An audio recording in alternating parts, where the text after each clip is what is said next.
warahmatullahi wabarakatuh. Ke DKM kayaknya kurang kenceng, nggak kayak pekan lalu, coba diperbesar lagi nanti di belakang tuh.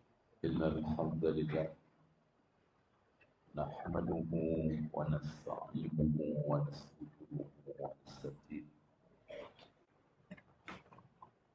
Na'udzu billahi min shururi anfusina wa sayyiati a'malina. من يهده الله فلا مضل له ومن يضلل فلا هادي له أشهد أن لا إله إلا الله وحده لا شريك له وأن محمدا عبده ورسوله.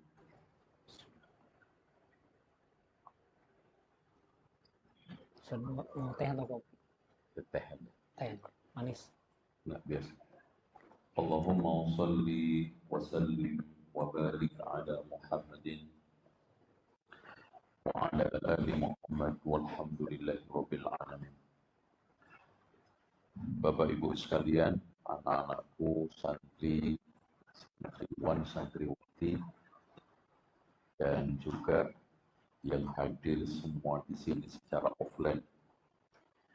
Mudah-mudahan diberikan oleh Allah ilmu yang bermanfaat dan diajarkan kepadanya ilmu-ilmu yang bermanfaat.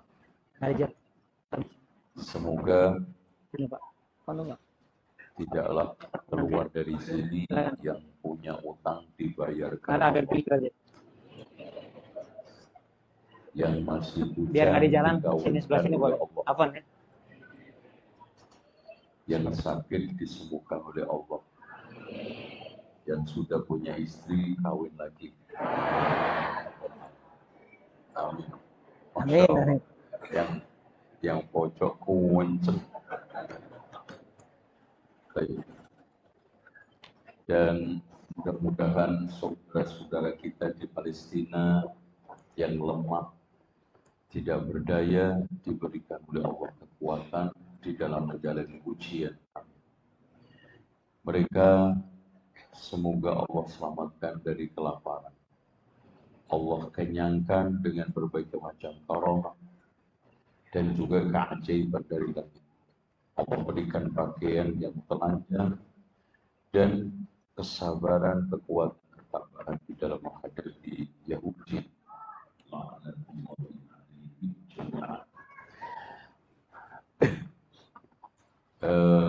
Mengutuk Bani Israel nggak boleh secara jelas, karena di antara Bani Israel itu ada yang Muslim. Tapi kalau mengutuk Yahudi itu sah, karena mereka ini memang semuanya patut untuk dikutuk, apalagi mereka-mereka yang sekarang ini membunuh puluhan ribu anak-anak, ratusan ribu wanita, bahkan orang-orang yang tidak bersalah. Baik. Buku ini saya tulis karena proses saya keluar dari apa ya? Ini fotonya dari belakang sini. Boleh nggak ngomong? Ini yang bagus fotonya. Dari belakang sana, belakang manggung ini ambil. Atau dari pokoknya sono lah. Itu berbagai macam tantangan berat. Dan ini agak diatur sahabat. Kalau kipas angin anak nggak cocok, kalau AC cocok. Ayo, antum pakai aja. Alhamdulillah, saya punya tekad kuat untuk nulis kitab ini setelah saya mampu mengeluarkan orang tua saya dari berbagai macam amalan-amalan bid'ah tradisional. Bahkan saya bisa menjadikan beliau itu keluar sebagai tokoh, karena tokoh itu dosanya beda. Tokoh itu dosanya berlimpah karena jadi panutan dan contoh. Nah, akhirnya di sini ada goretan buku yang judulnya Langkah Praktis. Makanya di sini praktis buat kita semuanya yang ingin untuk menularkan hidayah kepada orang sekitar. Karena itu watak orang yang benar-benar mendapatkan hidayah. Tidak ingin nikmat itu dimiliki sendiri, dinikmati sendiri. Pak, saya tanya sama antum semua, Bapak Ibu. Seandainya antum dapat kabar dari kantor bahwa tunjangan atau bonus perusahaan kali ini akan dicairkan bulan Oktober. Dan subhanallah, ternyata tunjangan itu sudah dirilis. Bapak mendapatkan tunjangan 300 juta. Senang nggak? Nikmat nggak? Kira-kira antum kalau ingin menyampaikan kabar gembira, pertama kali yang antum sampaikan siapa? Siapa, Pak? Enggak. Enggak beres ini, Pak. Ini bawa-bawa ke pojok. Ini suka chatting sama janda. Parah.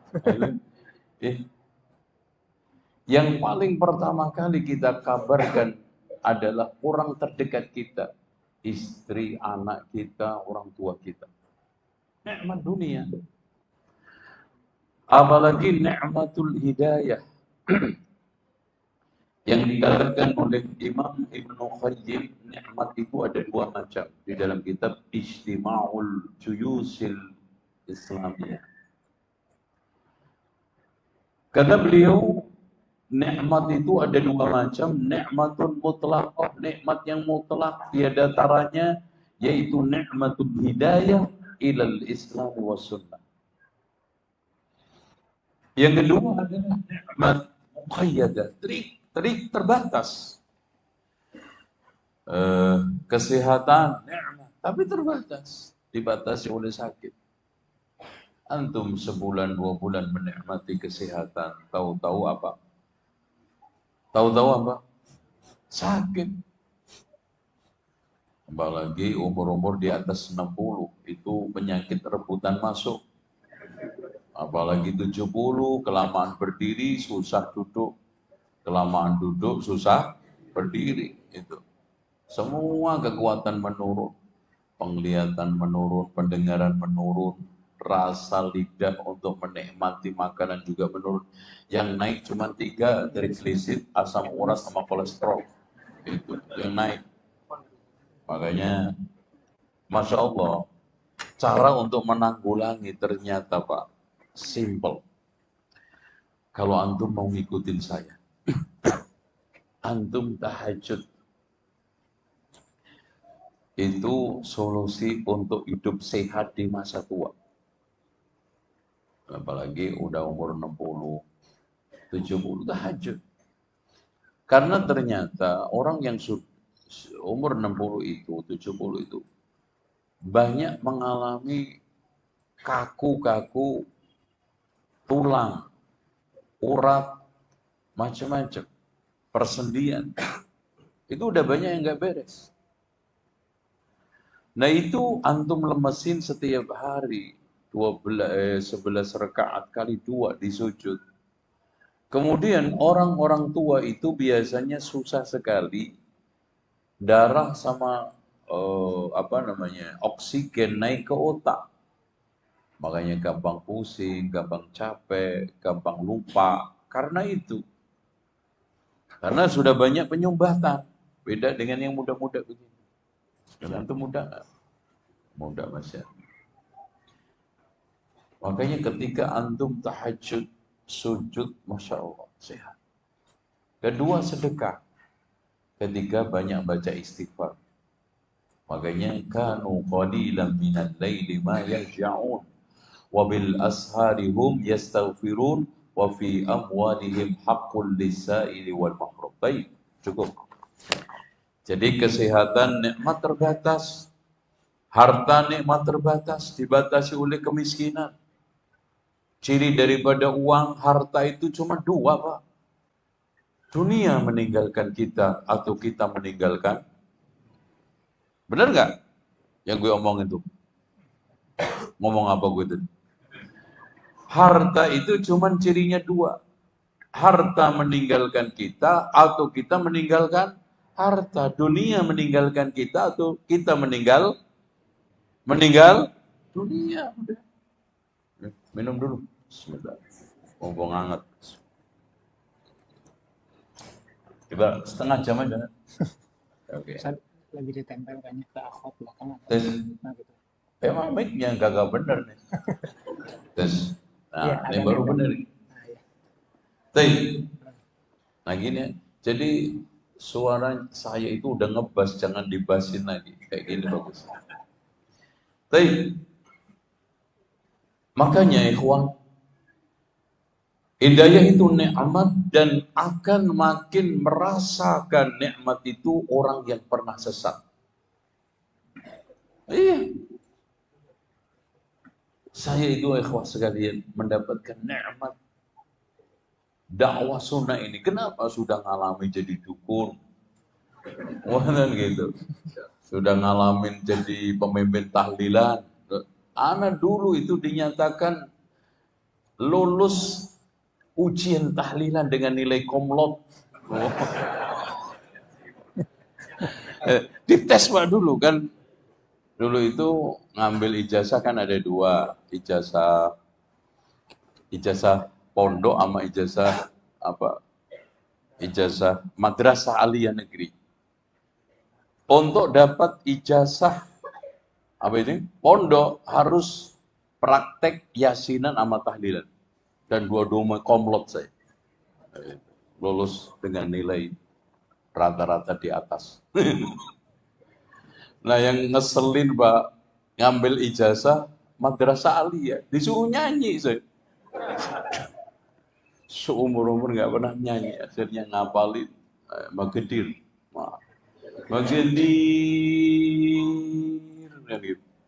Magedir, wis dambi ana Magedir, ya qalbal hana Magedir.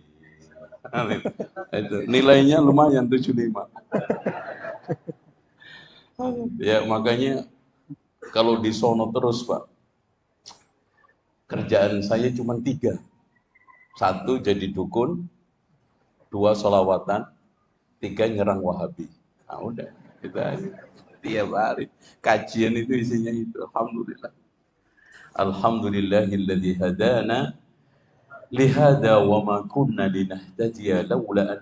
Nah, ketika saat antum telah mendapatkan dan merasakan nikmatnya hidayah, apalagi pernah sesat.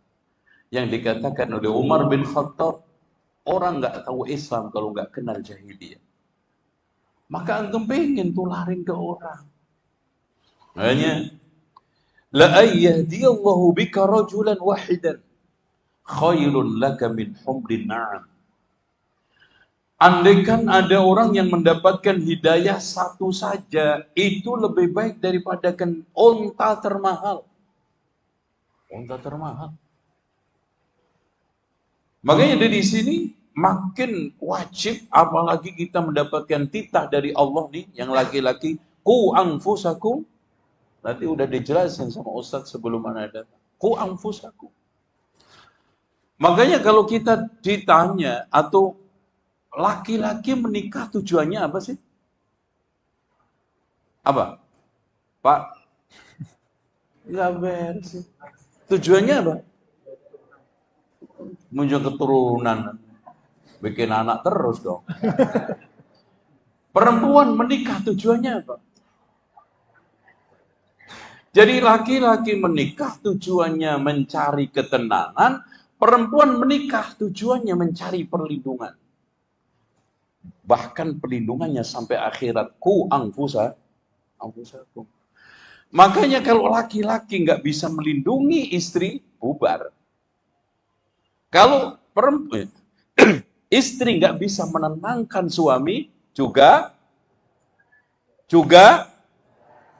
kenapa nggak kenceng dong?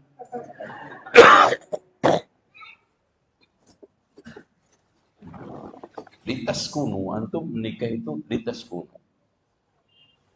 Makanya di antara perlindungan Allah katakan ar-rijalu qawwam. Qawwam itu apa artinya? Qawwam itu artinya mengawasi, memonitoring, mengevaluasi. Itu. Makanya ada istilah monef. Monef itu dalam bahasa Arabnya itu takyim atau takwim. Apa? Monitoring, mengawasi, memonitoring, mengevaluasi. Istri saya diawasi. Oh, nggak sholat. Atau belum sholat. Diingetin. Pakai jilbabnya kurang. Diingetin itu. Mengawasi, memonitoring, mengevaluasi. Ini saya sudah menikah 15 tahun. Kok istri saya nggak meningkat-ningkat? Keagamaannya, akhlaknya, perilakunya. Berarti cari istri lagi gitu. Ya terus diajak ngaji. Gitu Pak ya? Iya nggak? Itu. Ya Bu ya? Ya Bu? Buaya? Ya. Itu. Oke. Makanya tadi juga disinggung wa andir ashiratakal aqrabin. Pertama kali orang yang harus merasakan nikmatnya hidayah adalah istri kita, anak kita, orang tua kita. Ya. Makanya Rasulullah ketika mendapatkan amanah dakwah untuk supaya ku anfusakum wa ahlikum nara dan wa andir ashiratakal aqrabin, mereka dikumpulkan di Bukit Safa. Ya Bani Ka'ab ibnu Lu'ay, anqidhu anfusakum minan nar. Ya Bani Murrah ibnu Ka'ab, anqidhu anfusakum minan nar. Ya Bani Abdus Syams, anqidhu anfusakum minan nar. Ya Bani Hashim, anqidhu anfusakum minan nar. Wa ya Bani Abdi Manaf, anqidhu anfusakum minan nar. Wa ya Bani Abdul Muttalib, anqidhu anfusakum minan nar, sampai ya Fatimah, anqidhi nafsaki. La amliku minallahi lakum syai'a. Ana nggak bisa apa-apa untuk membela kalian. Makanya dari sini apalagi turunan Rasulullah yang nggak jelas, apalagi yang jauh. Fatimah aja diancam, ana nggak jamin apa-apa. Begitu. Makanya man batta'a amaluhu lam yusri bihi nasabuhu. Siapa yang amalnya lamban, nasabnya tidak bisa mempercepat surga. Jadi jangan petentang-petenteng merasa turunan Nabi. Kebanggaan kita itu karena mengikuti Nabi. Kebanggaan kita itu menjadi ummatul Nabi, ummatul ijabah, bukan ummatul da'wah. Gitu. Bismillah. Paham? Oke. Sekarang kaidah dakwah. Lihat bukunya. Bawa buku nggak? Nggak dikasih buku ini. Oke. Ya udah. Dibuka bukunya. Kalau enggak, buka kopiahnya. Kaidah dakwah. Saya baca cepat. Termasuk dakwah kepada keluarga. Yang pertama, pahala dakwah hanya sekedar menyampaikan. Udah didapat. Jadi pahala dakwah itu didapat hanya sekedar menyampaikan. Makanya Nabi Nuh tidak disalahkan Allah meskipun istri anaknya tidak masuk Islam karena sudah menyampaikan. Nabi Ibrahim tidak disalahkan Allah meskipun orang tuanya tidak masuk Islam karena sudah menyampaikan. Jadi nggak benar juga ada orang itu dai ustadz, bapaknya sendiri aja masih tahlilan. Ngapain bid'ah tahlilan? Gak benar. Karena apa? Karena kita itu tidak bisa sampai pada tingkatan hidayatul taufik. Hidayatul irsyad, mendakwai bisa. Tapi sekarang memberikan dia bisa terima dakwah enggak? Itu tidak semua orang. Makanya Rasulullah, Allah tidak menyalahkan Nabi Muhammad meskipun Abu Thalib tidak masuk Islam. Padahal dekat lengket, Pak. Orang yang paling sayang kepada Rasul setelah bapaknya itu Abu Thalib. Makanya setelah sepeninggalnya Abdul Muthalib kakeknya dirawat oleh Abu Thalib. Padahal paman-paman lainnya itu kaya raya. Abu Thalib miskin. Makanya antum tahu nggak rahasia kenapa Rasulullah mengawinkan Ali dengan Fatimah sebagai bentuk balas jasa? Ya, karena hidupnya nelangsa, hidupnya susah, tapi Masya Allah, sayangnya, perhatiannya, itu.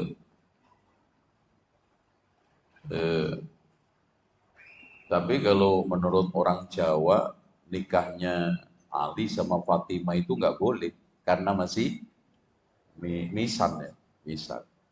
Orang Jawa itu boleh misan nggak boleh, mindo boleh, mentelu boleh. Maksudnya ponakan level pertama nggak boleh, kalau kedua mindo, mentelu, ngepat boleh. Itu kaidah pernikahan di Jawa. Kalau di Islam mau misan, mindo, mentelu boleh, nggak apa-apa. Ya. Yang penting yang nikah antar ponakan, bukan paman nikah sama ponakannya. Itu. Baik. Yang kedua, pasti mendapatkan cobaan. Jadi kalau antum ingin berdakwah, termasuk kepada keluarga, kepada masyarakat, itu pasti mendapatkan ujian. Artinya apa? Sabar. Ada kadang-kadang ikhwan ngeluh, Pak Ustaz, saya di komplek dituduh sama Pak RT Wahabi. Waduh, ini mas antum baru kelas RT, aneh itu kelas YouTube.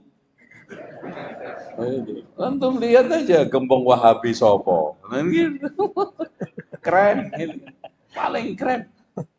Jadi gelar saya di YouTube itu paling keren. Itu gembong Wahabi.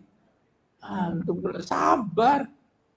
Ya, itu kalau antum mau nggak dituduh Wahabi, lakukan 5.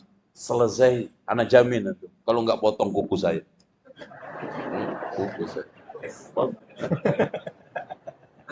1, antum rokok. Wah, apalagi Ustaz Zainal Abidin merokok, bikin video dipotong 1,5 menit. Oh, keren.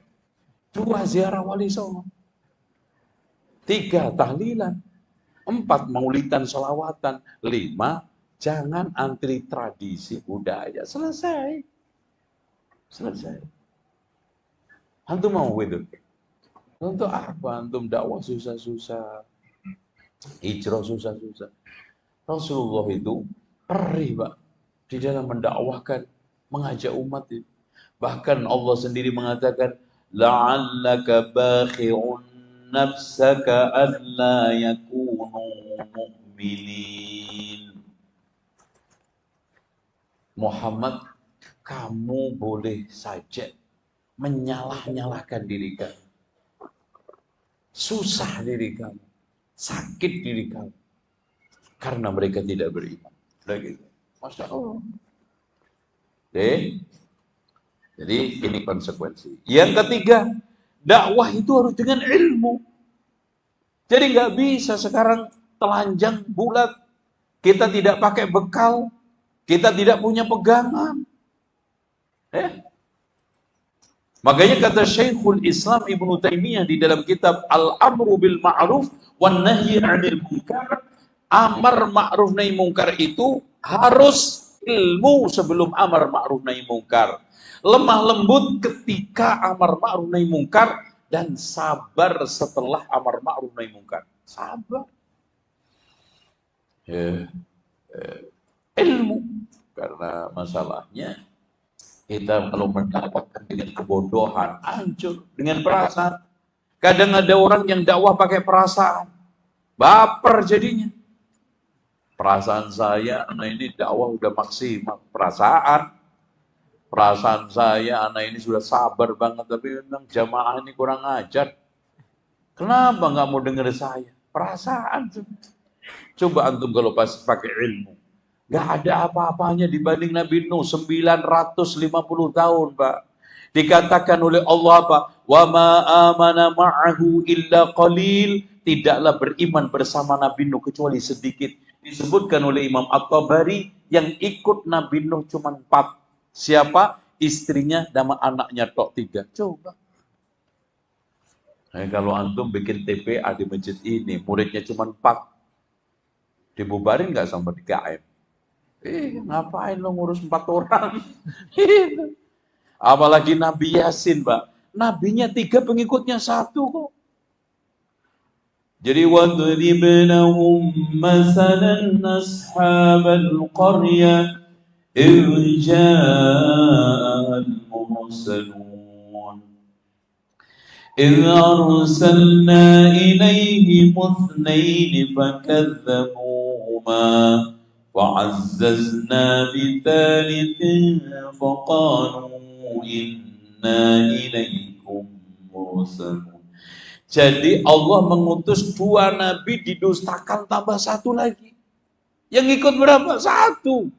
وَجَاءَ مِنْ أَقْصَى الْمَدِينَةِ رَجُلٌ يَسْعَى قَالَ يَا قَوْمِ اتَّبِعُوا الْمُرْسَلِينَ ittabi'u man la yas'alukum ajran wa hum muhtadun. Siapa mereka? Mereka itu dari kampung namanya Ros, makanya disebutkan oleh Allah dalam surat Qaf ya, Ashabur Rassi wa Thamud. Nasibnya apa, Pak? Diinjek-injek sampai keluar duburnya, sedang sekarang dijeburin sumur. Antum ngalami nggak dakwah seperti itu? Ya nggak ada, paling juga diancam, kagak dibikinin KTP, ujung-ujungnya dibikinin juga. Itu ngancem toh, lu mati gue kagak bakal hadirin.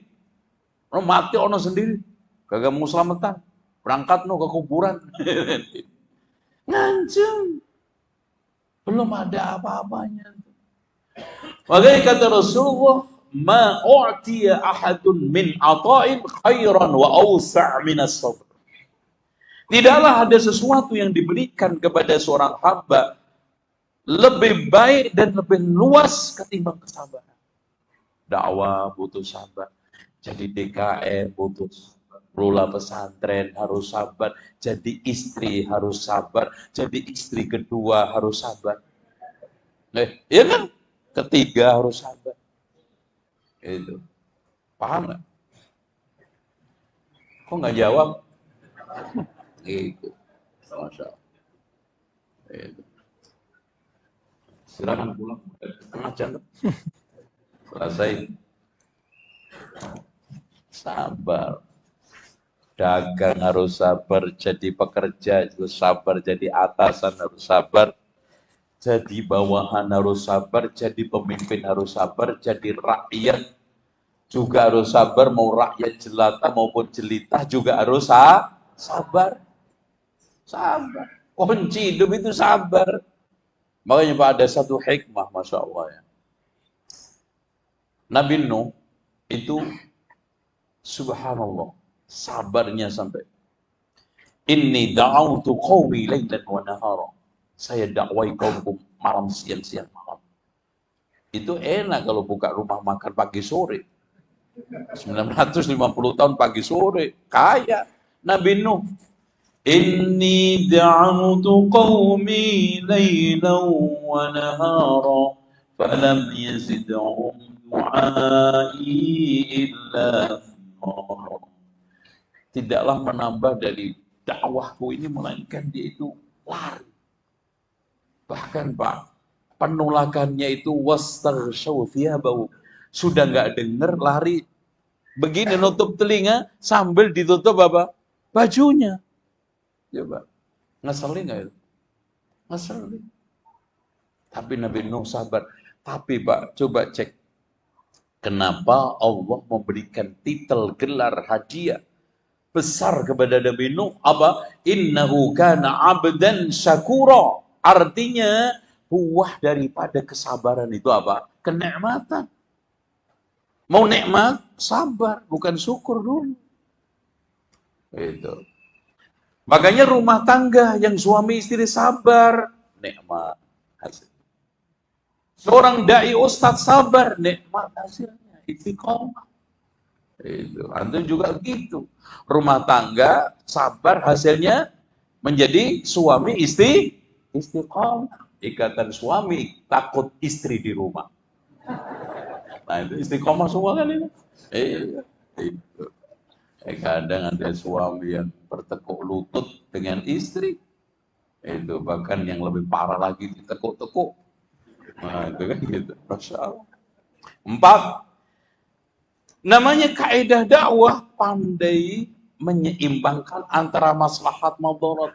Ini kira-kira lanjut nggak? Pertimbangannya bukan perasaan, bukan lagi juga enak nggak enak, bukan lagi juga takut khawatir, tapi ilmu yang mendasari maslahat madarat.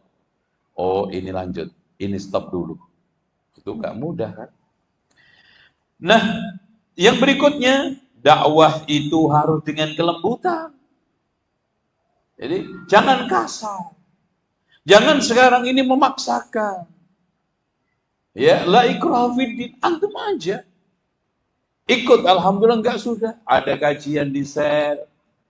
Antum harus sabar. Kenapa? Kadang-kadang share balasannya enggak enak. Begini aja juga di share. Nge-share kajian paling juga Wahabi. Sabar antum. Makanya tadi ilmu sebelum lemah lembut ketika. Nah, setelah sabar pasti antum akan mendapat berbagai macam gangguan. Lemah lembut.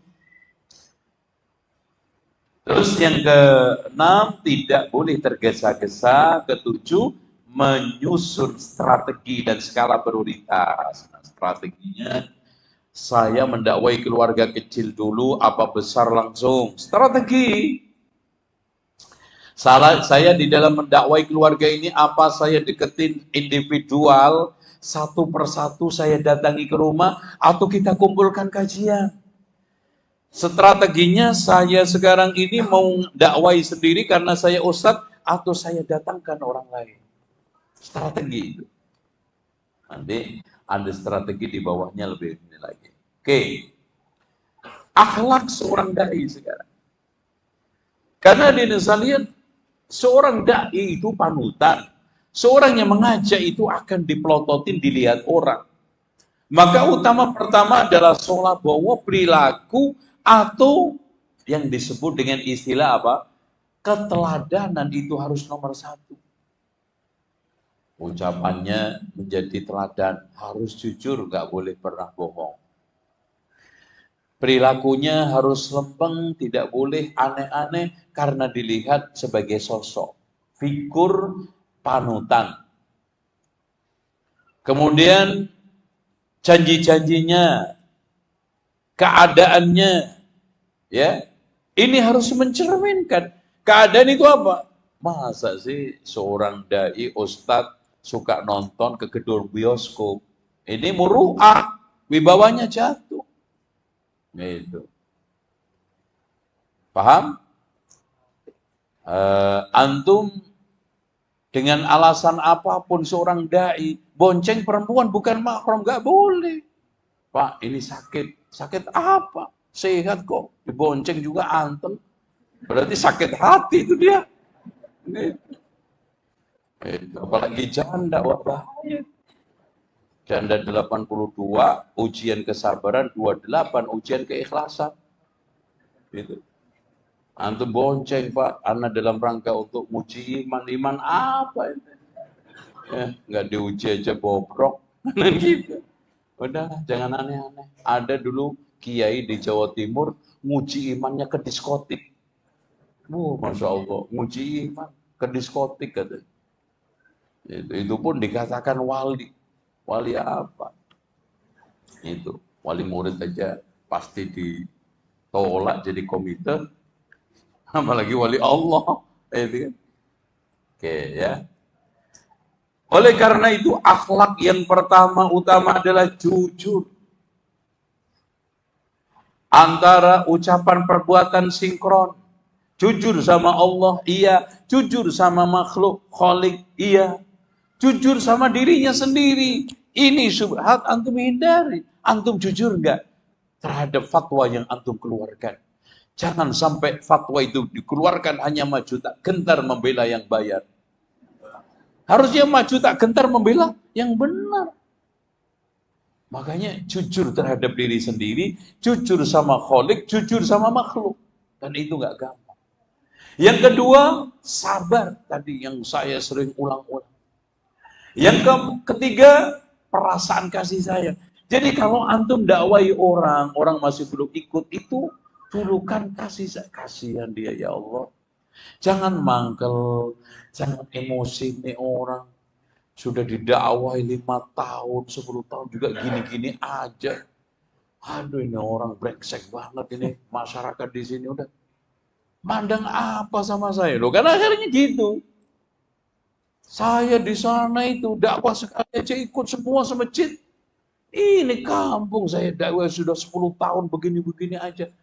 Antum akhirnya apa? Enggak ikhlas, emosi, enggak terima ini, enggak terima itu, merasa gengsi direndahkan. Tapi kalau antum lihat perasaan kasih saya, ya Allah, ana mendakwai mereka itu kasihan kalau dia masuk neraka. Kasihan kalau dia nggak ngerti, kasihan kalau dia nggak sampai sunnah kepada mereka. Antum lempeng. Ikut, alhamdulillah enggak. Yang penting balighu anni walau ayat. Selanjutnya, yang nomor berikutnya adalah rendah hati. Tawadhu. Jadi jangan ego. Ya, kalau antum sekarang ingin mendakwai di keluarga, jangan antum tonjolkan ego. Itu keluarga ini memang songong, keluarga ini memang gagak beres, diomongin sedikit langsung mendiamkan 7 turunan, terus kemudian tersinggung, ya, ditolak ajakannya tersinggung, nggak menghargai, dan repot tuh, rendah hati. Nah, yang terakhir ikhlas. Ikhlas itu apa? Tidak ada bagian sedikit pun untuk diri antum, semuanya Allah. Makanya kata Sufyan Ats-Tsauri, ma'anastu syai'an asyadda min niyati li'annaha tataqallab, tidak ada sesuatu yang paling berat aku perbaiki ketimbang niatku karena berubah-ubah. Makanya innamal a'malu binniyat, terutama dakwah. Riya itu lembut. Ya, cinta popularitas, cinta harta, cinta kedudukan. Contoh Pak, anak kasih gambaran ikhlas ya. Ada orang Masya Allah bertahun-tahun sholat di belakang imam, Pak. Bahkan sajadahnya dipantek. Dirubah orang nggak boleh. Rajin sholat paling belakang. Ternyata niatnya ngadem karena di imam ada AC-nya. Oh, itu. Ikhlas nggak tuh? Kagak ikhlas. Sulit kan? Sulit untuk membedakan apakah dia itu ngejar soft yang pertama atau ngejar AC adem, karena yang lainnya kagak ada AC, cuma di depan. Itu makanya kalau begini masjid bikin orang gak ikhlas. Nah, ini masjid bikin orang ikhlas nih. Semua bisa kena AC, bahkan yang untung paling belakang karena tidur nggak ketahuan. Iya. Makanya ada yang sudah mulai kesurupan, masuk alam lain. Tapi sulit diruqyah. Ya, ada orang ngaji itu berubah etnis, Pak. Matanya sipit. Ngaji, Pak. Ngapain ini ngaji aja berubah etnis? Masya Kenapa, Pak? Matanya sipit. Ya Allah. Sayang itu. Kulitnya nggak pas kan gitu aja. Oke. Hadirin sekalian, selanjutnya salah paham. Ini metode dakwah. Nah ini ya, metode dakwah. Sebentar. Ini kita sudah mulai masuk strategi, Pak. Ya. Yang baca buku, yang punya buku di apa namanya? Lihat. Oke.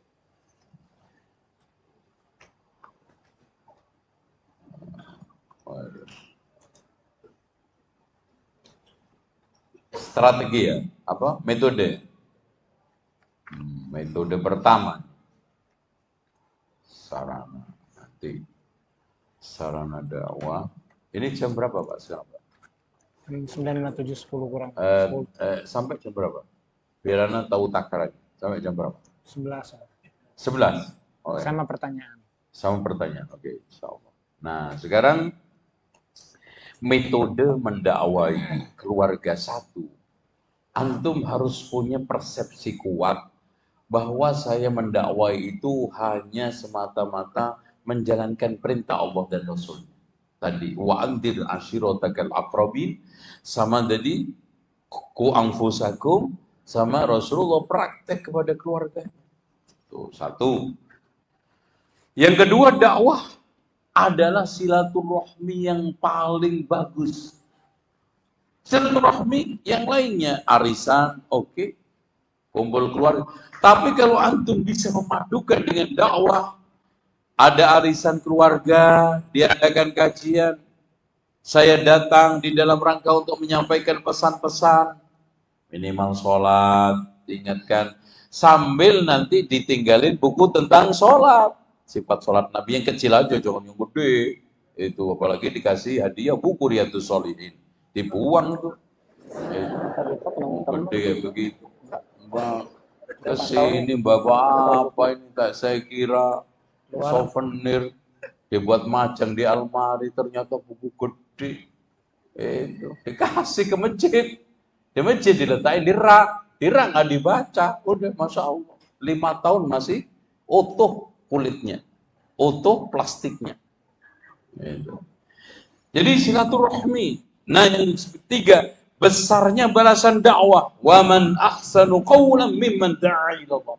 Gak ada orang yang paling terbaik ucapannya, pesannya, timbang orang yang mengajak kepada kebaikan Islam, kebaikan sunnah, kebaikan yang diajarkan oleh Allah di dalam Al-Quran dan Al-Hadis. Dan bahkan didoakan oleh Allah, Rasulullah, naddarallahu mra'an sami'a maqalat, semoga Allah menjadikan wajah seorang berseri-seri. Siapa? Yang menyampaikan makalah dari Rasulullah. Didengar, disampaikan apa adanya. Yang keempat, menunaikan tugas akhirat. Ini motivasi yang keempat. Biar antum nanti tidak ditanya oleh Allah di akhirat, ya Allah, kalau saudara saya si fulan itu tahu dulu kenapa nggak menyampaikan ke kita? Kenapa dia nggak menyampaikan pesan-pesan ini kepada kami? Makanya disampaikan. Terus kemudian yang kelima, berlepas diri di hadapan Allah, bahwa nanti ketika ditanya, ya Allah, saya sudah menyampaikan. Ya Allah, saya sudah mendakwai mereka. Udah selesai. Nomor 6, terserahlah. Nomor 6, memperbaiki masyarakat. Pak, masyarakat itu kan terdiri dari individu-individu yang membentuk keluarga. Dari keluarga itu ada RT, RW sampai lurah. Mustahil kita membentuk masyarakat yang Islami, masyarakat yang Muslim, sementara individu-individu ini tidak berislam dengan baik. Makanya kita dakwai per keluarga. Ku anfusakum, kita jalankan mesin ini. Ya, supaya nanti muncul dengan sendirinya masyarakat, dari mulai RT, RW, lurah, sampai mungkin kecamatan, semua paham tentang Islam. Nomor 7, rumah adalah tempat berteduh paling lama. Ya, Anda melihat, makanya disebutkan oleh Allah di dalam Al-Quran bahwa Allah jadikan buyutakum sakana. Sakan itu tempat tinggal, tempat berteduh. Kita tidur di rumah, kita ngumpul sama istri anak di rumah, kita mengumpulkan pertemuan keluarga di rumah, bahkan keluh kesah. Bahkan kita menyembunyikan berbagai macam rahasia itu bukan di kantor, Pak, di rumah. Andaikan apa yang di rumah kita itu terbongkar, maka akan terjadi aib yang sekarang menyebar di mana-mana. Mana? Rumah. Makanya dakwah rumah itu nomor utama pertama. Nah sekarang setelah motivasi mendakwai keluarga, sekarang adab-adab mendakwai keluarga. Satu, mengenal kedudukan orang tua. Jadi kalau antum ingin menyampaikan sesuatu kebaikan, kebenaran ke orang tua, harus tetap beradab. Jangan sekarang ini mentang-mentang antum udah faham, orang tua nggak ngerti, bahasanya nggak sopan, caranya nggak santun, ya. Kadang-kadang dengan kalimat-kalimat kasar nggak boleh. Antum hormati orang tua. Makanya Allah mengatakan faqul lahuma qawlan karima. Apapun keadaan orang tua, kita harus mengucapkan, berbicara kesantunan, berbahasa qawlan karima. Ucapan yang menghormati, ucapan yang menjunjung, ucapan yang penuh dengan apa? Menjadikan orang tua itu wibawa. Yang pertama. Yang kedua, kita harus maksudnya gini, sama orang tua nggak boleh juga merendahkan, tapi kita juga nggak boleh menurutin apa saja. Wa in jahadaka ala an tusyrika. Kalau kita diajak untuk syirik, kufur, murtad, kita harus tegas menolak. Tidak bapakku, tidak ibu. Seperti yang dilakukan oleh siapa? Sa'ad ibn Abi Waqqas. Orang tuanya boikot, tidak makan, tidak minum. Saya tidak makan, tidak minum sampai Sa'ad keluar dari Islam. Dia mengatakan, Sa'ad, nabimu katanya menyuruh berbuat baik kepada orang tua. Nih, orang tuamu menyuruh kamu untuk keluar. Yo, nurut nggak? Kalau tidak nurut, saya nggak makan, nggak minum sampai kamu keluar dari Islam. Oh, dibisikin ibunya, ibunda, andaikan bunda punya nyawa keluar masuk 100 kali, saya nggak akan bakal keluar dari agamanya Nabi Muhammad SAW. Masya Allah. Wah, anak saya ini kuat, tegas. Langsung dia melek, sadar, makan dia, mati bener gue. gitu. Ya, akhirnya malah dia akhirnya ikut masuk Islam, Masya Allah. Begitu tegas itu, antum jangan khawatir hanya pikiran antum. Antum nggak sendirian, dijaga Allah. Wa makaru wa makarallah, hasbunallah wa ni'mal wakil. Jadi antum kalau dakwah ketakutan, baca hasbunallah wa ni'mal wakil. Makanya Nabi Ibrahim ketika sekarang diancam Fir'aun, mau dibakar, hasbunallah wa ni'mal. Ini sahabat Namrud, hasbunallah wa ni'mal wakil. Nabi Muhammad mau diserang habis-habisan, hasbunallah wa ni'mal wakil. Begitu juga antum, kawin lagi takut ketahuan, hasbunallah wa ni'mal wakil. Pasti ketahuan. Syukurin loh, kebongkar loh. Itu. Nah, seperti itu antum jalan.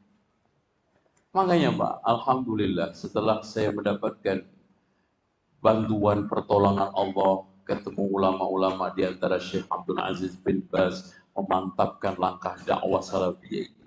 Apapun godaan, tantangan, saya hadapi dengan nikmat.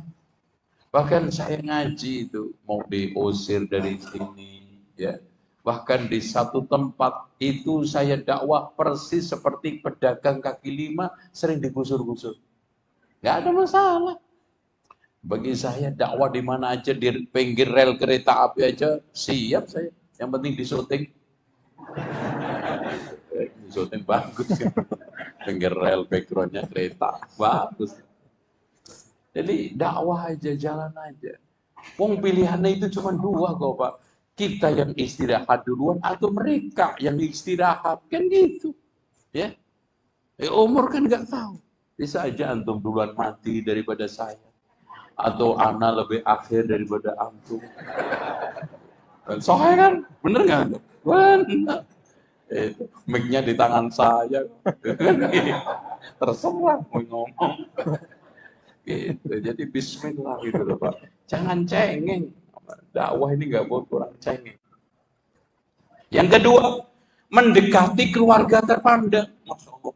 Di antara semua keluarga levelnya tidak sama. Wah, ini ada yang terpandang karena kekayaannya, ada yang terpandang karena status akademisnya, ada yang terpandang karena status sosial. Antum deketi.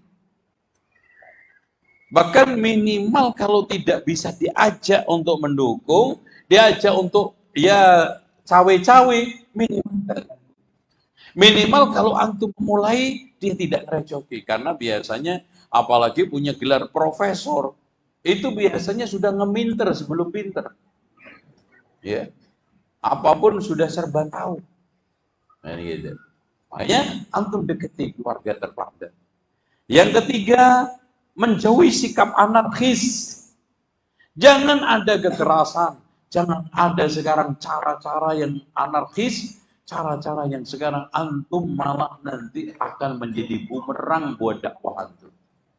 Bahkan bukan hanya sekedar bumerang, bahkan menjadi pak merang. Kan gitu.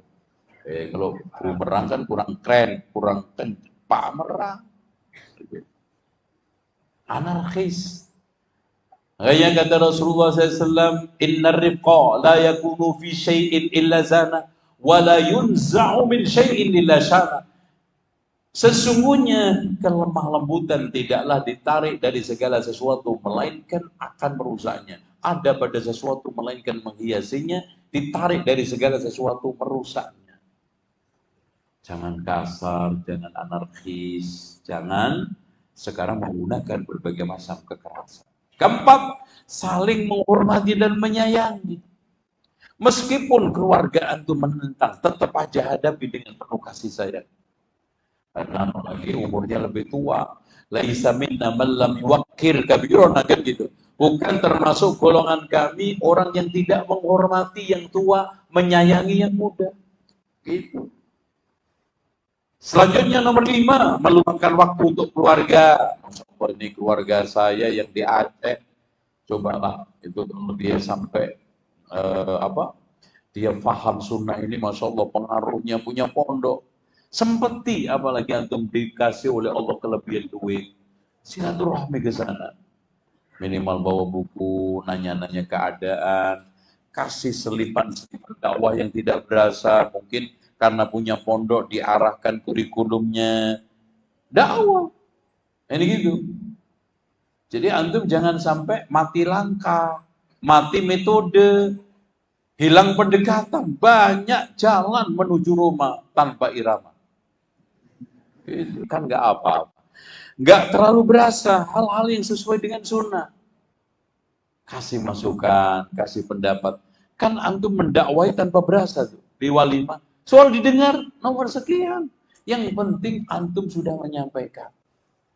Nanti kalau lagi di tempat pelaminan begini-begini menurut saya, kalau temu nganten seperti ini antum arahkan sesuai dengan sunnah. Kematian juga begitu, kan ada penyelenggaraan jenazah, antum datang ajak musyawarah bagaimana ngurus jenazah ini. Jangan juga antum sekarang tekstual dan eksplisit gini ya, dengerin nama gue semua ya, penyelenggaraan jenazah ini harus sesuai dengan sunnah. Nggak usah ngomong ente, apalagi ente nggak didengar, nggak terpandang. Antum langsung aja kasih konsep-konsep, cara-cara secara implisit nggak berasa, itu sunnah Rasulullah. Gini Pak, kalau mau nyolatin harusnya seperti ini, ngubur seperti ini, kan enak. Ketujuh, memberikan gambaran utuh tentang dakwah. Biasanya orang tua, apalagi sama anak, curiga, ini ngaji kemana? Jangan-jangan anak saya jadi Wahabi, jadi teroris, nanti jadi orang aku paling benar sendiri, nanti jadi orang intoleran. Wah, benar semua ternyata. Itu. Antum kasih gambaran utuh, Wahabi itu siapa? Bu, Ustadz saya itu sebetulnya bukan Wahabi, asli Indonesia, bukan Saudi. Itu. Bahkan kata ustadznya itu, kalau kamu membedah saya, dada saya merah putih. Oh. NKRI harga mati. Oh, udah. Oh itu, sampaikan. Terus kemudian intoleran. Intoleran apanya? Ada wong korupsi enggak, tentang pemerintah enggak, dapat jabatan aja enggak. Intoleran di mana aja? Ada. Dakwah keras, dikit-dikit dilarang tuh. Apa enggak lebih parah perokok, Pak? Antum cek aja. Di mobil SPBU dilarang merokok. Terus kemudian di ruang ber-AC dilarang merokok. Naik pesawat dilarang merokok. Di bandara dilarang merokok. Banyakan siapa yang dilarang? Lah antum sering digituin nggak protes. Islam itu namanya agama. A itu tidak, agama itu berantakan. Aturan ya pasti ini boleh, ini nggak boleh, ini halal, ini haram. Bahkan kata Imam Ibnu Qayyim, tanda orang bahagia itu bisa membedakan 4 perkara. Bedanya tauhid dengan syirik, iman dengan kufur, sunnah dengan bid'ah, taat dengan maksiat. Makanya disebut Al-Quran itu Al-Furqan. Salahnya di mana? Ngaku paling benar sendiri katanya. Pak, saya tanya. Kalau saya sekarang ngaji, ngaku paling salah gimana? Hah? Terus, hadirin sekalian, mudah-mudahan kita habis kajian jadi orang-orang salah dan sesat. Kira-kira gitu. Gimana? Kalau kita ngaku paling benar sendiri, artinya kita tunjukkan ini Al-Qur'annya, ini di sunnahnya, salahnya di mana? Kalau saya sekarang jamin, nih kalau lo pengen melihat muka-muka surga, nih lihat. Enggak. Dakwah dia keras. Ya iyalah, memang saya bukan makhluk halus. Itu masuk makhluk kasar. Ya, ini adanya. Ini subhat digulirkan kadang-kadang nggak ada jawabannya. Antum coba bongkar subhat itu, gitu loh. Gambarin, ini jelaskan secara utuh. Kedelapan, bersikap baik pada keluarga. Wa sahibuhuma fid dunya ma'rufa, pergauli dia dengan cara baik. Walaupun mereka belum sholat, bahkan Pak, walaupun dia itu masih non muslim, walaupun dia itu murtad, antum berbuat baik kepada orang kafir itu salah nggak? Apalagi keluarga antum, Mas. Sekarang antum di tengah jalan, ada orang kecelakaan. Ternyata antum tolong, tahu-tahu pencuri motor. Antum dosa nggak nolong orang? Enggak kok. Walaupun pencuri motor. Wa ta'awanu 'alal birri, yang salah itu wa la ta'awanu 'alal ismi itu. Makanya antum jangan antipati sama keluarga antum mentang-mentang belum dapat hidayah. Bersikap baik sama keluarga. Nah, ke-9, memprioritaskan kaum wanita. Kenapa? Karena ibu-ibu ini Masya Allah. Ya. Makanya antum kalau ingin menggerakkan orang, pakai ibu-ibu pasukannya. Gitu. Makanya kelurahan untuk menggerakkan 3M, menutup, menguras, menghabiskan uang. Itu pakai ibu-ibu. Paling bagus. Ini kan? Apalagi yang ketiga. Perempuan, laki-laki itu punya ciri khas, rela kehilangan apa untuk mendapatkan siapa. Tapi kalau ibu-ibu, rela kehilangan siapa untuk mendapatkan apa. Paham nggak yang omongan gue? Tinggi banget ini filosofi. Gitu. Antum dulu kan, Masya Allah. Kenapa? Ibu-ibu banyak disegani bapak-bapak. Itu. Ayo ngaji. Nggak bisa nolak. Antum kalau ngajak ngaji, dipelototin. Tapi kalau ibu-ibu yang ngajak ngaji, ya minimal tadi, insya Allah. Gitu. Insya Allah. Walaupun hari hanya, Masya Allah. Gitu. Yang penting ketika diajak insya Allah. Hari hanya Masya Allah Pak, gigi saya sakit. Dan itu nggak apa-apa. Untuk mengadakan kajian keluarga, panitianya, IO-nya ibu-ibu. Kita antum deketin satu-satu. Yang bibik antum, boleh antum, ya. boleh kita adakan kajian tuh daripada cuman arisan keluarga. Oh ya beres, beres. Ya, nanti Ustadz gampang saya nanti yang nyari. Bodoh. Dia nanti yang gerak. Tuh, makanya Rasulullah Shallallahu Alaihi Wasallam mengadakan kismis kajian setiap Kamis untuk wanita-wanita khusus bahwa janjian kita di rumah fulana kajian tuh ya. Nah sekarang salah paham dalam dakwah, merasa pesimis, minder itu jangan. Merasa masih muda. Ali bin Abi Thalib itu anak-anak masuk Islam kok. Sudah bisa melindungi Rasulullah. Ingin keburukan cepat hilang. Jangan terlalu tergesa-gesa. Nanti antum jatuhnya mangkel, dendam, anarkis gitu. Keempat, tidak peduli dengan dakwah. Metode dakwah. Maksudnya yang penting gue sampaikan aja. Udah terserah terima atau enggak. Caranya ada mas, sopan santunnya ada, metodenya ada, pendekatannya juga harus bagus. Lo salah saja jualan minumannya bagus kok mendekati pelanggan itu. Masa ini dakwah kemuliaan dunia akhirat, antum nggak pakai metode. Makanya Rasulullah kadang memaafkan orang. Contoh yang mau membunuh Rasulullah dimaafkan. Itu metode dakwah ta'liful qulub. Rasulullah SAW kadang-kadang mendekati orang ngasih sesuatu lebih ta'liful qulub. Jadi saya kira itu. Terus kemudian di sini ada sarana nih Pak, ada sarana langsung halaman 77 berdiskusi tentang masalah agama. Bahkan saya itu dulu, kenapa bapak saya itu kena? Karena saya itu sering diskusi. Kita sering, karena memang akrab. Sehingga kita buka selalu dengan diskusi.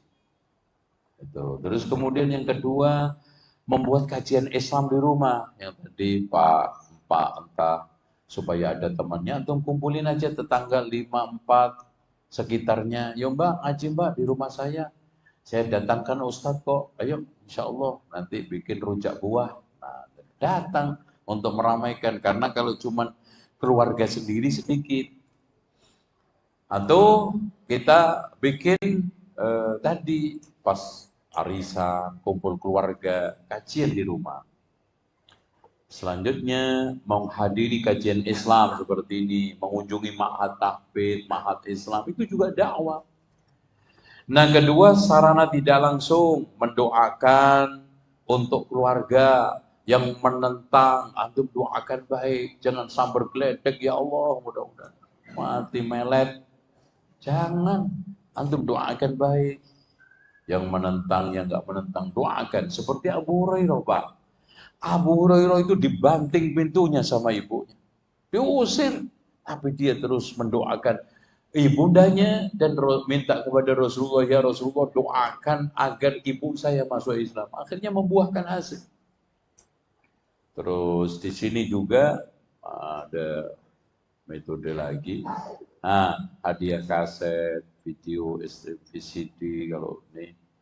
Nah, hadiah buku, saku, berlangganan majalah Islam, berkunjung ke rumah orang soleh, kita ajak anak istri kita. Kalau belum ngaji banget, antum aja ke rumah ustaz, silaturahmi, nanti dapat tausiah. Karena masih belum bisa dilepas di arena umum. Masih minder mungkin, masih nggak enak, apalagi hijab jilbabnya belum sempurna, dia akhirnya pesimis. Ajak dulu ke rumah ustadz, ada dulu ke teman-teman yang sudah ngaji lama. Tapi sebelumnya dipesan, Ustadz nanti tolong kasih tausiah suami saya. Kalau suaminya yang belum ngaji, kalau istri, Ustadz nanti kasih tausiah istri saya. Bandel banget orangnya Ustadz. Loh, belum apa-apa udah gibah. Gitu. Jangan. Istri saya ini Ustadz sebetulnya baik orangnya. Cuman sayang belum sholat. Ya itu mah nggak baik itu mas. Gimana? Istri saya ini, oke. Sebetulnya bagus Ustadz. Tapi Masya Allah, kalau diajak ngaji masih malu dia. Loh, nanti kasih tausiah. Ustadz, istri saya itu Masya Allah Ustadz sayang sama saya, dermawan sama orang lain. Sampai duit saya habis, Cuman kenapa pelit sama orang tua saya, Ustadz? Tolong kasih tausiah, Ustadz. Nah gitu, nggak apa-apa. Kasih tausiah. Langsung sampai rumah. Lo tadi pesen-pesen apa sama Ustadz? Nyindir-nyindir sama gue lo. Ada kena batunya gue. Itu harus dipesen, Ustadz. Kalau nasihatin jangan menolak, nggak berasa. Karena istri saya ini tersinggungan. Nah, gitu. Nah, berdakwah terakhir melalui media digital. Terus jalan utama membuka hati, senyum, wajah ceria, bercanda dengan keluarga. Jadi sama keluarga itu yang familiar, yang jenaka gitu loh. Jangan kusem kusut, menjaga jarak dan apa namanya jaim, jangan. Itu kedua tuh. Ketiga apa ya? Menyebarkan salam, ketemu salam, assalamualaikum, Pak D, Pak Le, assalamualaikum, salam. Kita awali karena salam mahal kan. Hadiah dan ucapan selamat, apalagi pada waktu hari-hari bagus. Contoh, istri pamannya lahiran, antum kirim hadiah. Tuh, istimewa, di situ kasih pesan, tulisan. Insya Allah dibaca. Apalagi tulisan pakai tangan. Itu. Insya Allah. Hadiah ucapan selamat. Memberi bantuan kepada keluarga. Kalau ada, Masya Allah musibah, rumahnya kena puting beliung, ambruk, antum kasih hadiah. Tahadu tahabu, pasti muncul cinta. Wallahu a'lam bishawab. Demikian, saya kira nanti antum problematika dakwah untuk baca sendiri. Silakan, ada yang bertanya.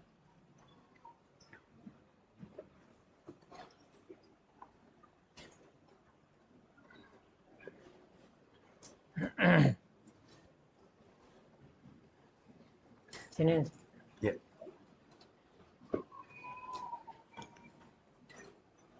Baik.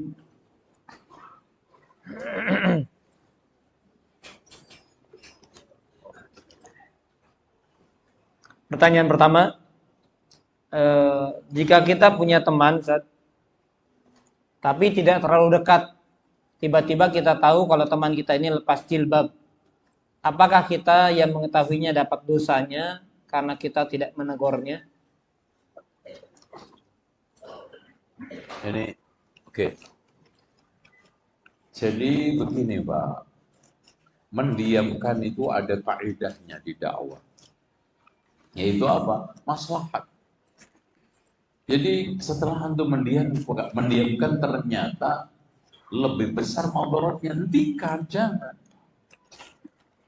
Nanti antum terkena delik jerat la yahjur. Masya Allah.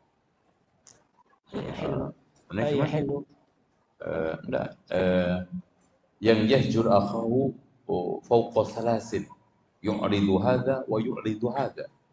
Jadi jangan seorang itu mendiamkan saudaranya lebih dari 3 hari. Ini berpaling, ini berpaling.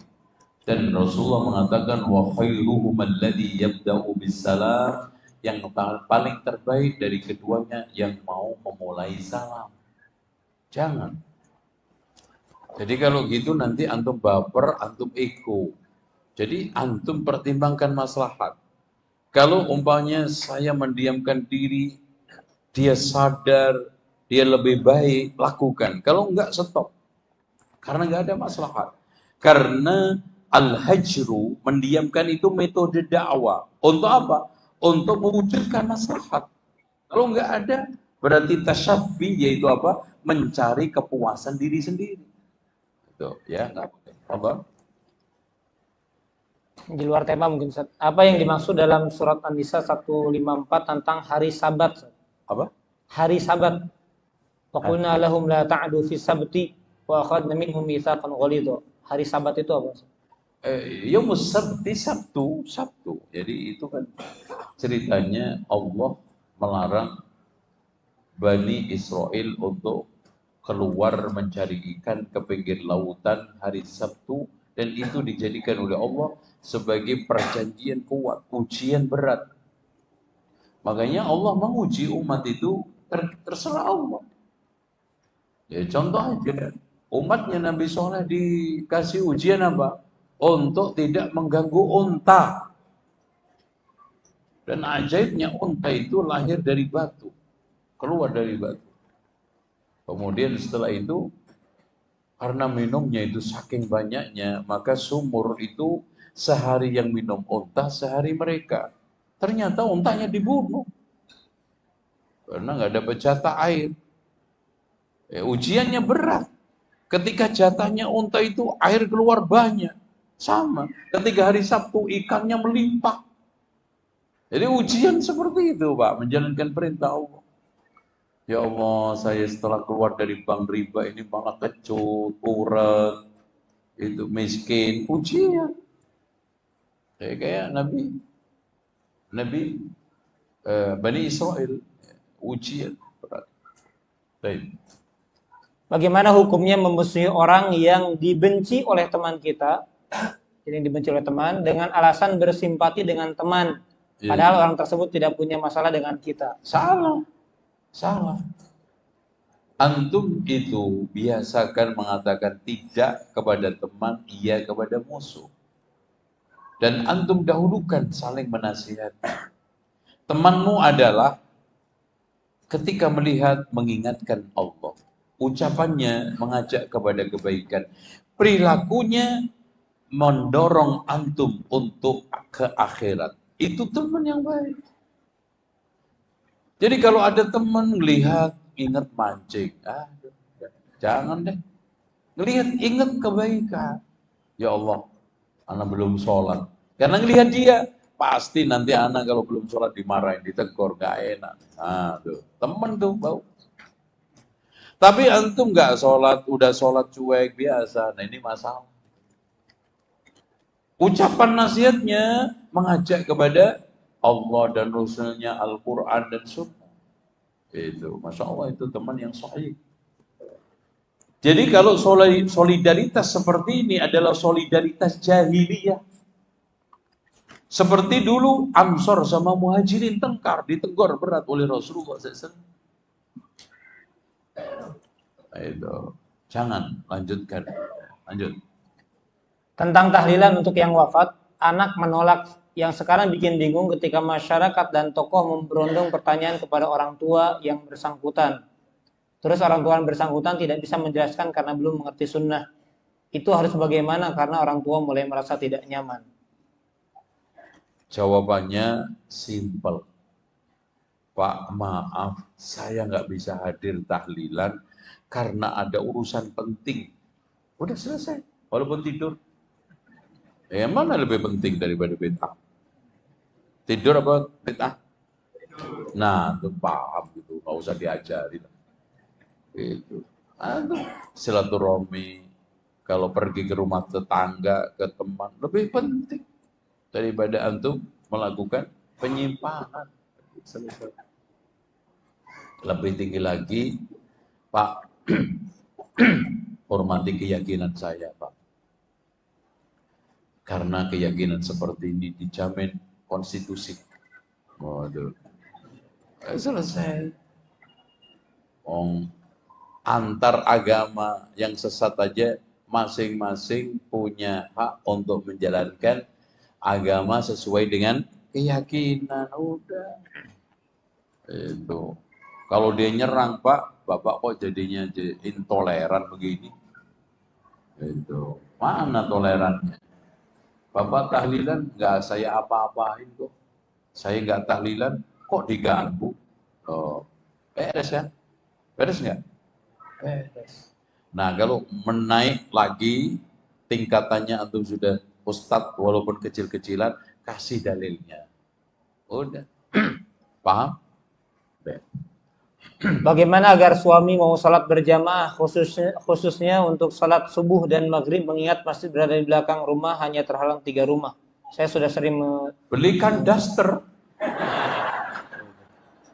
Coba suruh pakai, selagi belum ke masjid suruh pakai daster.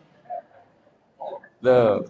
Karena Rasulullah mengatakan bahwa Yang gugur dari sholat Jum'ah itu hanya 4. Al-mar'atu, perempuan, was-sabiyyu, anak-anak, wal mamluk, budak, wal marid, orang sakit.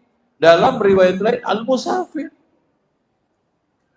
Nah ini suami ibu ini perempuan enggak? Kalau enggak, anak kecil enggak? Kalau enggak, budak enggak? Kalau enggak, sakit enggak? Ini 4-4-nya enggak, musafir juga enggak. Terus apa? Ya kasih aja daster. Ya, beritahu Pak, Bu. Rasulullah SAW mengatakan, man sami'an nida'a walam ya'tihi illa min udrin. Siapa yang mendengarkan azan tidak datang, maka sholatnya itu diterima kecuali karena udzur. Fala sholata lahu illa min udrin. Dan Rasulullah juga mengatakan la sholata li jaril masjid illa fil masjid. Tidak ada sholat bagi tetangga. Dan Al-Hasanul Basri, tetangga itu didefinisikan 40 rumah ke depan, belakang, samping, kanan, kiri. Lah ini baru 3 tetangga masjid itu. Dan hilangkan subhatnya, karena rata-rata laki-laki yang milih sholat di masjid itu kena subhat kiai-kiai kampung karena sholat jamaah itu fardu kifayah. Apa itu fardu kifayah? Yang penting ada sekelompok orang sholat di masjid, yang lainnya gugur. Pertanyaannya, kenapa bapak yang gugur? Bagian gitu. Yang lucu Pak, sekelompok ini 4 orang. Imam, marbot, muadzin, sama orang yang nyari saudaranya kemalaman. Belum ketemu, nitip tidur di masjid. Ngelengkapin sholat jamaah subuh. Alhamdulillah ada 4 mas. Itu sekelompok. Coba bayangin Pak, ada masjid di komplek padat penduduk. Itu jamaahnya cuma sebaris begitu. Sebaris. Padahal masjidnya besar sekali. Dilihat dari pintu belakang itu, jamaah ini kayak apa? Wayang kulit nempel tembok. Nggak ada kelihatan. Ya Allah. Giliran makan-makan, rame. Lomba lari karung, rame. Giliran masjid, ya Allah. Alasannya katanya sholat jamaah itu apa? Fardu kifayah. Yang penting ada sekelompok sholat, yang lainnya gugur. Tapi kenapa bapak yang gugur? Itu kenapa nggak yang sono, bapak yang datang gitu loh.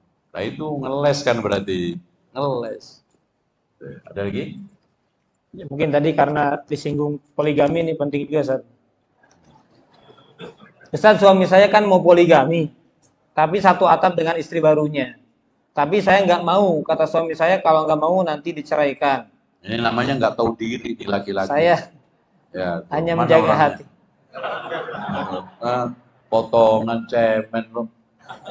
Itu gini, saya kasih gambaran. Kalau mau poligami begitu. Kalau mau poligami, jangan poligami. Bener nggak? Syaratnya antum minimal punya 4 perusahaan. Jadi 1 istri 1 perusahaan. Kalau sekarang gini, antum kalau memandang poligami itu jangka panjang. Coba istri pertama punya anak 7, kedua 5, ketiga 4, keempat 6, berapa itu? Antum wisata jalan-jalan, 1 bus nyewa. Kalau kagak punya duit, nyewa truknya Kodim. Ini solusi. Solusi. Karena memang subhanallah, memang angka 4 itu angka barokah di Islam. Antum cek aja. Sholat yang paling ditekankan oleh Islam berapa? Wajib 17, rawatib 12, tahajud 11. Berapa jumlahnya? 40. Loh, 40. Jadi istri keempat itu berkah. Paham nggak? Jadi seperti itu, antum lihat kewajibannya, antum lihat gambaran realitasnya. Jangan seakan-akan antum sedang mimpi poligami. Realitas. Gitu loh Pak. Sekarang anak-anak antum butuh, Pak, nafkah itu berapa? 5. 1, papan, pangan, sandang, pendidikan, kesehatan. 5. Coba antum bayangkan antum punya istri 4. 4-4-nya hamil. Bareng. Lahiran bareng. Antum harus punya uang. Kok melototin saya sama? Saya ini menjelaskan. Kok musuhin saya ini? Parah.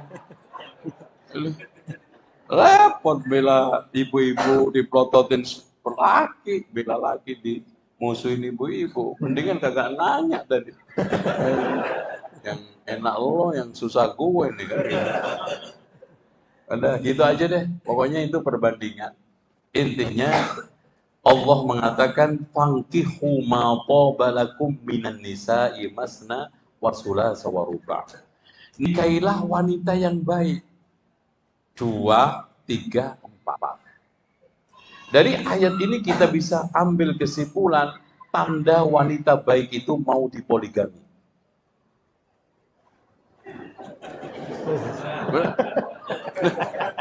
Anak nyampaikan ayat, Pak. Bener nggak, Bu? Nah baru fa in khiftum alla ta'dilu fawahidatan. Kalau kamu takut tidak bisa berbuat adil, satu saja. Makanya nikah satu itu nikah ketakutan. Itu tadi takwa, takut istri tua. Udah, tutup aja deh. Anak gak bisa pulang nih nanti. Bahaya, lewat mana Pak? Nanti tolong ya, lewatnya jangan sampai papasan ibu-ibu. Bahaya nih. Disembelih. Itu. Udah, pokoknya lain kali masalah begini ada masalah pribadi, gak usah ditanyain. Itu. Nanti antum susah sendiri. Oh itu ya. Masalah udah jelas ditanyain. Wala tas'alu an asyar. Itu bedalakum tasukum. Ya. Kalau antum sudah mampu batin yaitu adil, mampu zahir pembagian, mampu ekonomi tadi menjalankan 5. Silakan. Tuh. Soal masalah istri, ya antum baik-baiki, dekati dengan baik. Kalau berhasil, alhamdulillah. Kalau enggak, sabar. Sampai nanti antum mati. Sabar. Itu. Kalau enggak sabar ya, antum akhirnya kalau minta izin pastinya enggak diizinkan. Bagusnya minta maaf. Orang Indonesia itu kan repot. Diminta susah, ditipu gampang. Nah, itu orang Indonesia. Contoh aja ya.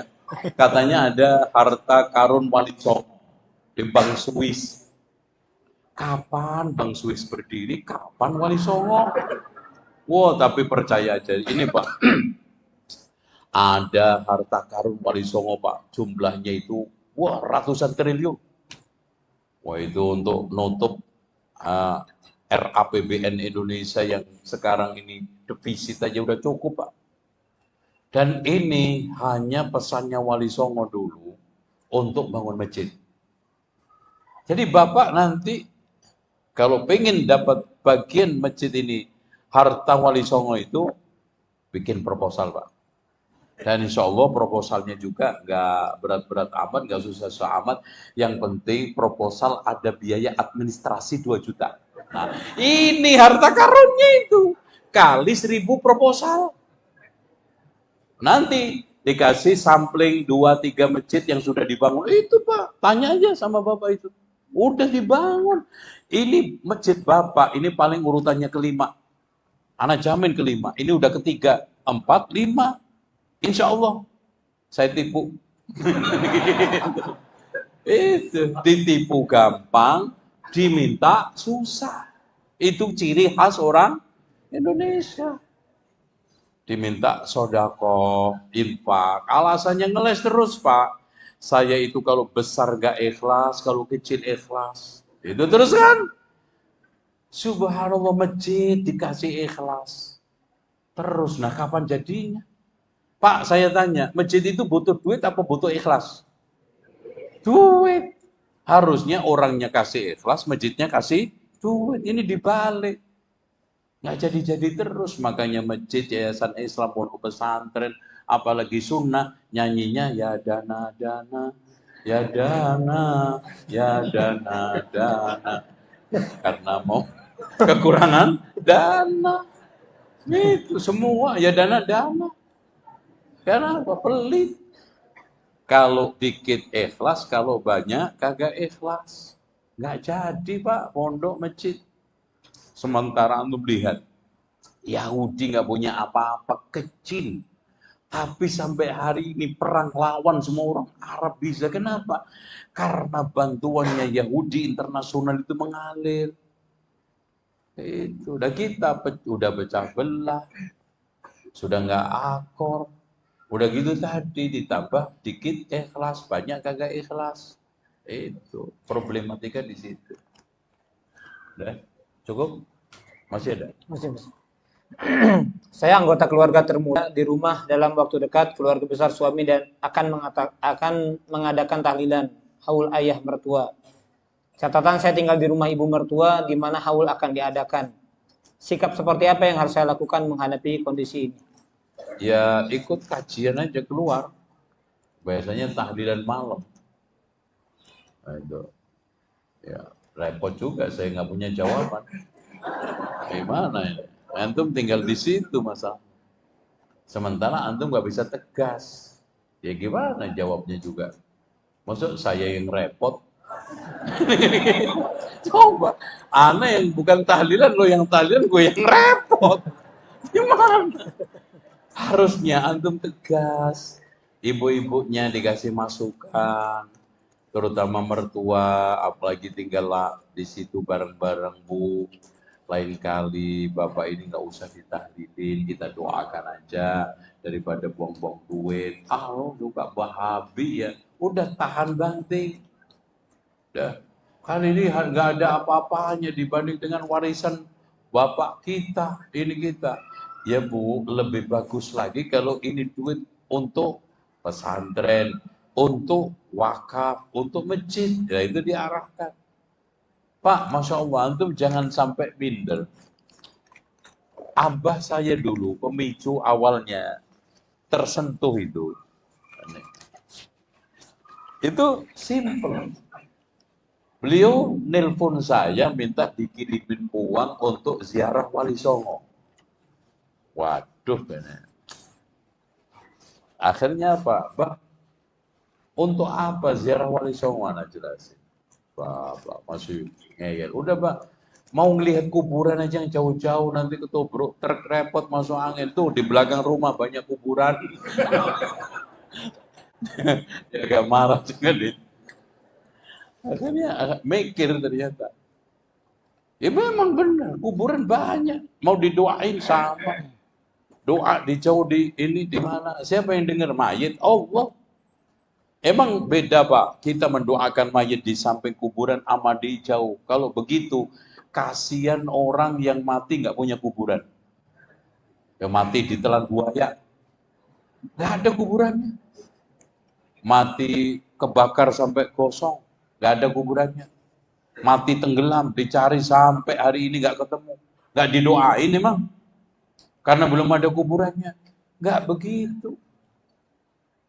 Makanya sampai Rasulullah juga, kenapa kalau ada jenazah mati nggak boleh dipindah-pindah?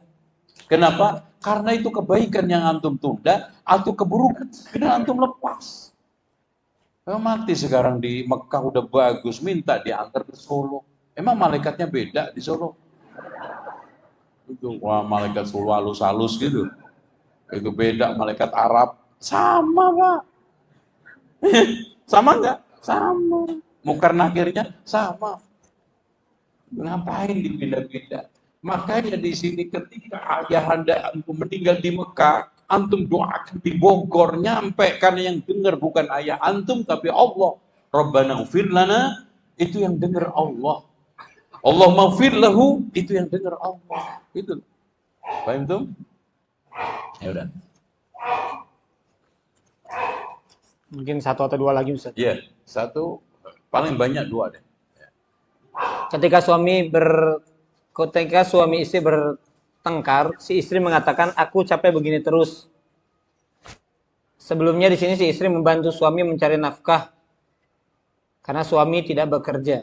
Kemudian suami menjawab, "Ya sudah, terserah kamu. Apakah ini termasuk talak atau tidak?" Tergantung niat. Ini namanya talak kinayah. Talak itu ada dua, al-kinayah wa tasrih. Kalau tasrih, langsung saya ceraikan. Kalau kinayah, pulang ke sono. Udah pergi sana. Udah bosan ngeliat muka lo. Udah sono minggat. Nah itu. Ini niatnya talaknya. Inilah rumah tangga itu memang butuh dirawat. Karena apa? Karena guncangan-guncangan terlalu banyak. Sementara perjalanan ini cukup jauh, jenuh kan? Mas saya tanya, antum kalau perginya jauh banyak goncang, jenuh nggak? Jenuh, bosan.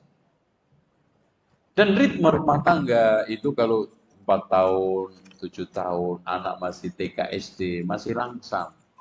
Karena belum banyak tuntutan, anak juga masih lucu-lucunya. Tapi kalau SMP, SMA sudah mulai banyak goncangan. Itu. Makanya di situ butuh perawatan. Sehingga pernah ada orang yang datang kepada Umar bin Khattab, "Ya Amirul Mukminin, aku akan ceraikan istri saya." Kenapa? Saya sudah nggak cinta lagi.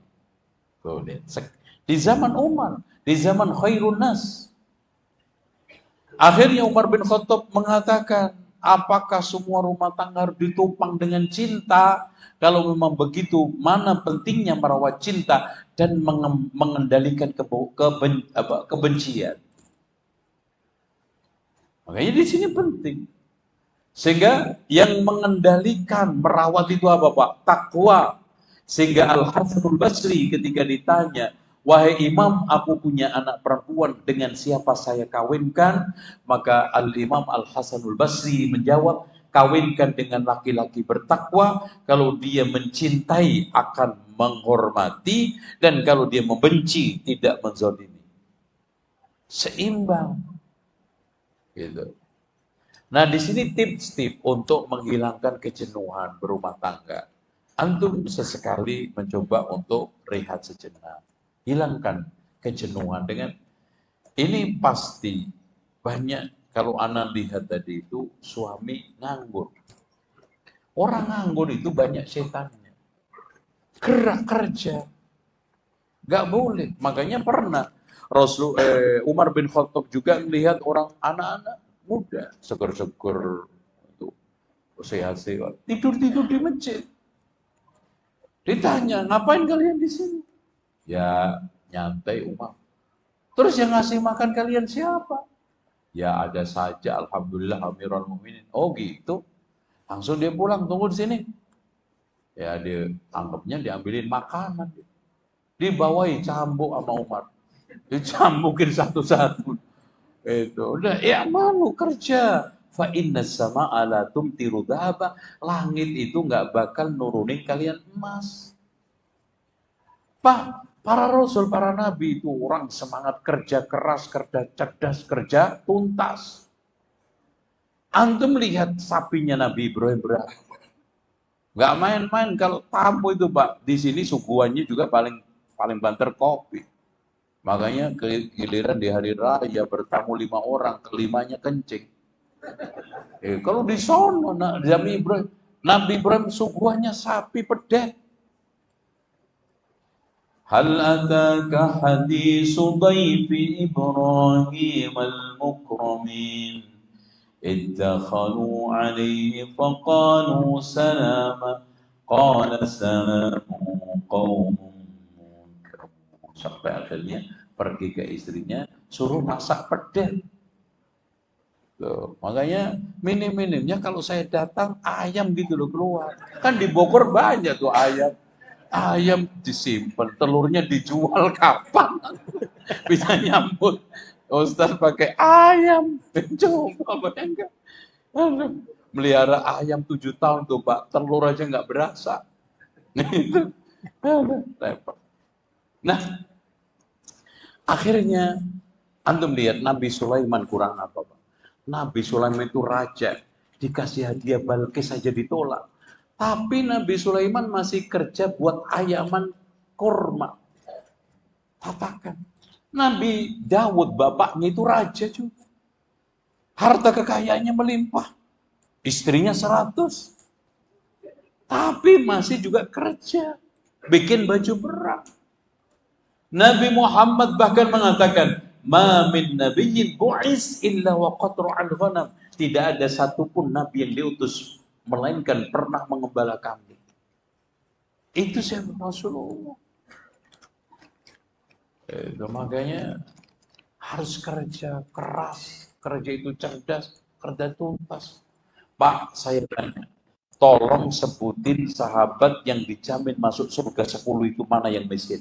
Tolong sebutin. Namanya siapa? Abdurrahman bin Auf miskin? Zubair bin Awam miskin? Abu Bakar, Umar, Utsman, Ali? Enggak. Enggak ada. Cek. Bahkan semua nabi, semua sahabat yang dijamin masuk surga itu kaya raya. Zubair bin Awam tua, istrinya 4. Ketika meninggal dunia, itu kan punya anak, dapat 1/8 dibagi 4. 1/8 dibagi 4 istri. Satu istri dapat 800.000 dinar. 800.000. Artinya apa? Kaya raya. Gitu. Paham nggak? Kerja. Ahli sunnah itu harus. Wal yakhshal ladina law taraku min khalfihim dzurriyyatan di'afan khafu 'alaihim. Hendaknya takut orang-orang bertakwa itu meninggalkan anak-anak lemah. Kata Imam Al-Baghawi, lemah ekonomi. Akhirnya menjadi beban orang lain. Itu ya. Coba anak itu bayangin Pak, kalau kaya itu begini Pak. Saya itu bikin masjid besar dekat jalan raya, apalagi banyak musafir. Nah, tanahnya ya luasnya 5.000. Nanti ada bangunan khusus Ibnu Sabil yang mampir ke Malaman nginep gratis.